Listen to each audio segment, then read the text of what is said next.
alifunga maisha yako. Mahali popote shetani alifunga hatua zako, leo kwa mamlaka ya jina la Yesu Kristo na kwa silaha za vita vyetu, leo tunaenda kuangusha kila ngome ya giza juu ya maisha ya kwako, juu ya familia yako, katika jina la Yesu Kristo.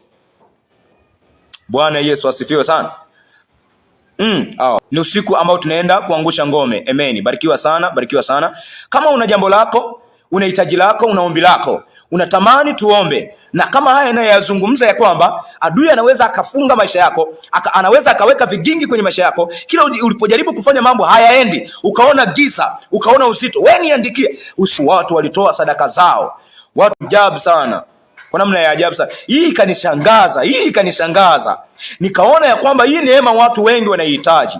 Na nimesafiri kutoka Dar es Salaam, niko hapa mkoani Ruvuma, makao makuu ya huduma yetu ya Love of Christ, chini ya baba yangu nabii wa matamko Pastor Richie.